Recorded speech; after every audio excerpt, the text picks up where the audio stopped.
नमस्कार। इस पाठ में हम संसदीय रिपोर्टिंग को जानेंगे। संसद की स्थिति, संसद की कार्यवाही किस तरह से संचालित होती है, संसद एवं विधान सभाओं के सदस्यों को मिले अधिकार कौन से होते हैं, संसद में उठे ध्यानाकर्षण प्रस्ताव के स्वरूप कैसे होते हैं, आदि आदि। सबसे पहले हमें संसद को जानना चाहिए। भारतीय संविधान ने संघ की समूची सत्ता एक संसद के हाथों में सौंपी। वह लोकतांत्रिक पद्धति का एक स्वाभाविक परिणाम है। लोकतंत्र के भीतर सर्वोच्च सत्ता का अधिष्ठान जनता है। अच्छे लोकतंत्र में राज सत्ता का प्रयोग स्वयं जनता को ही करना चाहिए। भारतीय संसद भी जनता की प्रतिनिधि है। वह जनता की ओर से संघ शासन का संचालन करती है। भारतीय संसद के 3 अंग हैं: राष्ट्रपति, राज्यसभा और लोकसभा। यद्यपि राष्ट्रपति संसद के किसी सदन का सदस्य नहीं होता, किंतु वह संसद का एक अभिन्न अंग है। उसकी कार्यवाहियों में वे भाग लेते हैं, संसद के सत्र को आहूत करते हैं, उसे स्थगित कर सकते हैं और लोकसभा को विघटित कर सकते हैं। वह संसद द्वारा पारित सभी विधेयकों पर अनुमति देता है। संविधान में प्रत्येक राज्य के लिए एक विधानमंडल का उपबंध है। प्रत्येक राज्य का विधानमंडल राज्यपाल तथा एक या दोनों सदनों को मिलाकर बनता है। राज्य में विधानमंडल या तो एक सदनीय होता है या 2 सदन वाला होता है। संसद का महत्व क्या है, उसकी रूपरेखा किस तरह से होती है? विधायिका और प्रेस के अंतर संबंधों का गहन महत्व है। जनजीवन के हर क्षेत्र में राज्य के बढ़ते हुए हस्तक्षेप और लोक कल्याणकारी राज्य की नित्य प्रति विस्तीर्ण हो रही गतिविधियों के संदर्भ में विधायिका के कार्यों और दायित्वों का विस्तार हो रहा है। अनेक प्रकार के क्लिष्ट और दूरगामी प्रभाव वाले कानून ही संसद और राज्य विधानमंडलों में नहीं बनते, बल्कि विभिन्न संसदीय प्रक्रियाओं जैसे प्रश्नोत्तर, अल्प सूचना प्रश्नों, ध्यानाकर्षण प्रस्तावों, विशेष उल्लेखों, आधे घंटे की बहस, अल्पावधि के अभिभाषण के लिए धन्यवाद प्रस्ताव पर बहस, बजट पर बहस, मंत्रियों के वक्तव्यों पर विचार आदि के माध्यम से देश और जनता की हर समस्या वहां उजागर होती है। संसद एवं विधानसभा की संरचना। संसदीय रिपोर्टिंग के लिए यह आवश्यक है कि संवाददाता या रिपोर्टर को लोकसभा, राज्यसभा तथा राज्य विधानसभा एवं विधान परिषद की संरचना के बारे में पूरी जानकारी हो। लोकसभा को निम्न सदन और राज्यसभा को उच्च सदन भी कहा जाता है। निम्न और उच्च शब्द वास्तव में कुछ भ्रामक है, क्योंकि लोकसभा को वस्तुतः राज्यसभा से कुछ अधिक अधिकार प्राप्त है। जैसे संविधान के अनुसार धन संबंधी सभी विधेयक लोकसभा में ही पुनः स्थापित किए जा सकते हैं और इसी सदन का निर्णय उस संबंध में अंतिम होता है, जबकि राज्यसभा इन पर बाद में विचार मात्र करती है। वह इन विधेयकों को रद्द नहीं कर सकती या राज्यसभा संबंधी विधेयकों में कुछ संशोधन करने का सुझाव देती है, तो ऐसा विधेयक पुनः लोकसभा में विचारार्थ लौट आता है। यदि लोकसभा इन संशोधनों को स्वीकार न करे तो विधेयक उसी रूप में पारित माना जाता है जिस रूप में पूर्व में यह लोकसभा में पास हुआ था। विधेयकों को लेकर अगर दोनों सदनों में मतभेद खड़ा होता है तो उसे सुलझाने के लिए संविधान के दोनों सदनों का संयुक्त अधिवेशन बुलवाने की व्यवस्था है, लेकिन धन संबंधी विधेयकों के बारे में ऐसी कोई व्यवस्था नहीं है। अर्थात इनके संबंध में लोकसभा का निर्णय अंतिम माना जाता है। दूसरी ओर राज्यसभा में ऐसी सभी विधेयकों को पहले पेश किया जाता है जिनका संबंध राज्यों से होता है। कारण स्पष्ट है, राज्यसभा राज्यों की परिषद मानी जाती है। राज्यसभा के सदस्यों का चुनाव मोटे तौर पर राज्यों की जनसंख्या के आधार पर होता है। लोकसभा प्रत्यक्ष निर्वाचन सदन है, अर्थात उसके सदस्यों का चुनाव मतदाताओं द्वारा सीधे किया जाता है। राज्यसभा के सदस्य विधानसभा के सदस्यों द्वारा चुने जाते हैं।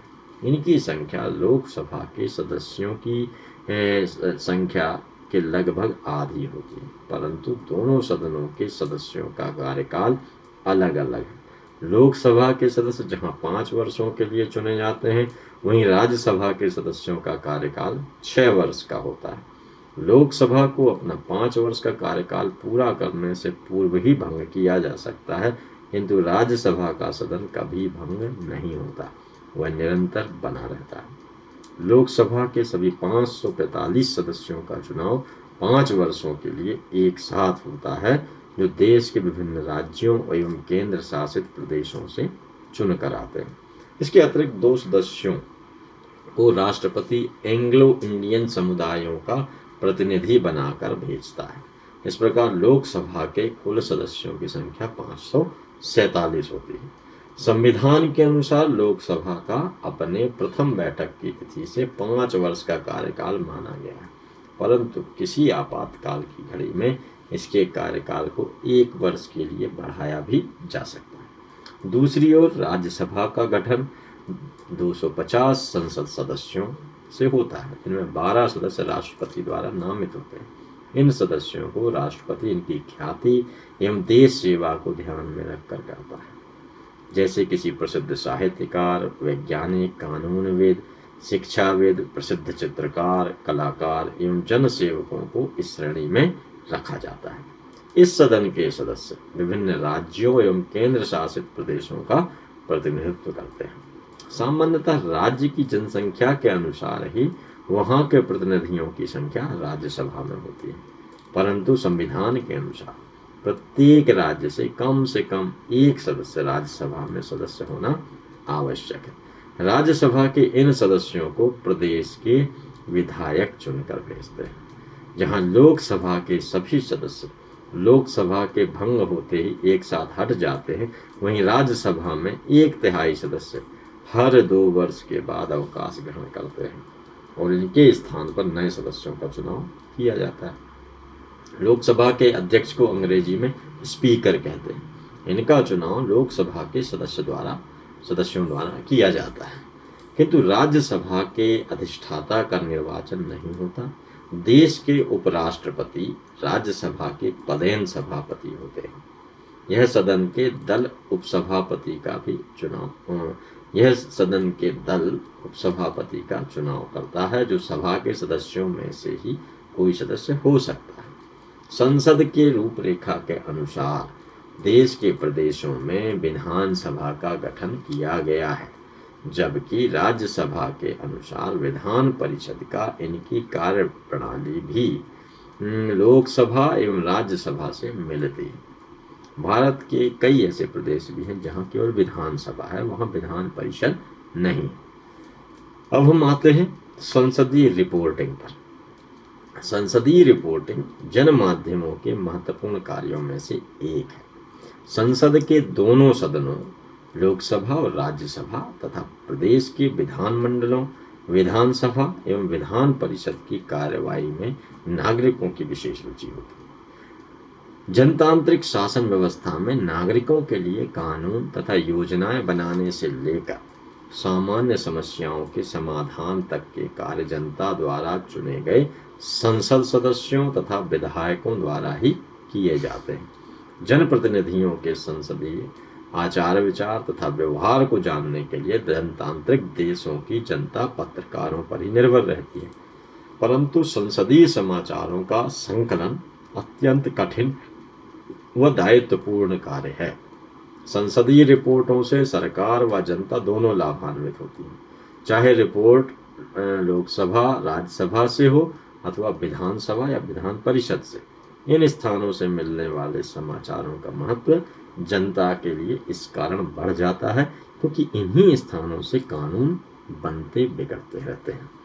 चूंकि संसद और विधान सभाओं के सदनों को विशेष व्यापक अधिकार प्राप्त होता है, इसलिए समाचार पत्रों को उनकी कार्यवाहियों का विवरण बहुत समझबूझ कर देना चाहिए। एडमंड वर्क के अनुसार संसद की पत्रकार दीर्घा में बैठे संवाददाता चौथी सत्ता का प्रतिनिधित्व करते हैं। संसदीय या विधान मंडलीय कार्यवाही की रिपोर्टिंग करने के लिए संसदीय संवाददाताओं को आवश्यक सुविधाएं दी जाती हैं। ये सुविधाएं केवल मान्यता प्राप्त पत्रकारों को ही दी जाती हैं। मान्यता के लिए निर्धारित फॉर्म का आवेदन किया जाता है। यह आवेदन पत्र संसद के लिए सूचना मंत्रालय तथा प्रदेश विधानमंडलों के लिए प्रदेश के सूचना विभाग से प्राप्त होता है। संसदीय रिपोर्टिंग की सावधानी। संसद की कार्यवाही करते समय इससे जुड़े कानूनी प्रश्नों की जानकारी पत्रकार के लिए आवश्यक है। भारत के संविधान की मौलिक व्यवस्थाएं संसद के संबंध में उसके प्रावधानों की जानकारी आवश्यक है। चूंकि संसद में संविधान के अंतर्गत सभी प्रकार की बातें समय समय पर उठती हैं, इसलिए रिपोर्टर को वस्तुतः संविधान की सारी व्यवस्थाओं से मोटे तौर पर परिचित रहना चाहिए। वर्तमान प्रावधानों के अनुसार संसद के दोनों सदनों में से किसी भी सदन की कार्यवाही के मूल रूप से सही प्रकाशन करने पर किसी भी व्यक्ति पर न्यायालय में दीवानी या फौजदारी का मुकदमा नहीं चलाया जा सकता। इसीलिए सदन की कार्यवाही की रिपोर्ट प्रकाशित करते समय वास्तविकता, संपूर्णता और निष्पक्षता का ध्यान रखना आवश्यक है। सदन की कार्यवाही को तोड़ मरोड़ करके अथवा उस पर निंदाजनक टिप्पणी करके तथा संसद की कार्यवाही से निकाली गई बातों को भी प्रकाशित करने पर विशेषाधिकार हनन का मामला बनता है। सदस्य विशेष पर व्यक्तिगत द्वेष के कारण लगाए गए आरोप, उसके आचरण पर द्वेषपूर्ण टिप्पणी आदि भी सदस्यों के विशेषाधिकार का हनन है। इसके अतिरिक्त अनुभवी पत्रकार केवल प्रेस दीर्घा में बैठकर संसद की कार्यवाही देखने, सुनने और लिखने में ही अपने कर्तव्य की इतिश्री नहीं समझते थे। वरिष्ठ संवाददाता संसद के केंद्रीय समाचार कक्ष में सत्तारूढ़ और विपक्षी सदस्यों से संपर्क करके महत्वपूर्ण राजनीतिक गतिविधियों की आंतरिक बातें जानने का प्रयास करते हैं। संसद के दोनों सदनों की संपूर्ण कार्यवाही बहुत लंबी होती है। इस कार्यवाही में विवरण की रिपोर्टिंग का कार्य वस्तुतः बहुत दायित्वपूर्ण होता है।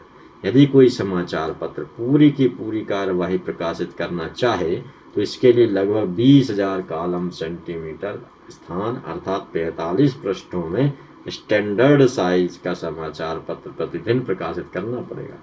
स्पष्ट है कि कोई भी समाचार पत्र इतना स्थान उपलब्ध नहीं करा सकता। समाचार पत्रों में संसद के दोनों सदनों की बैठकों में बोले गए लगभग 4 लाख शब्दों में से औसतन 5,000 शब्द ही प्रतिदिन छप पाते हैं।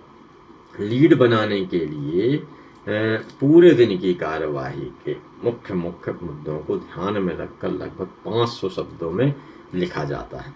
लीड को प्रायः समाचार पत्र के प्रथम पृष्ठ पर और विस्तृत समाचार को भीतर के किसी भी पृष्ठ पर प्रकाशित किया जाता है। भारत में छोटे समाचार पत्र संसदीय समाचारों के लिए समाचार एजेंसियों पर ही निर्भर रहते हैं। इसलिए press trust of India, United news of India भाषा एवं वार्ता के संवाददाताओं को सभी क्षेत्रों के समाचार पत्रों की आवश्यकता को ध्यान में रखकर संवाद संकलन करना पड़ता है।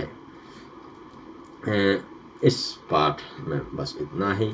अगले पाठ में हम संसदीय कार्यवाही का ब्यौरा कि किस तरह से संसद की कार्यवाही होती है उस पर बातचीत करेंगे। नमस्कार।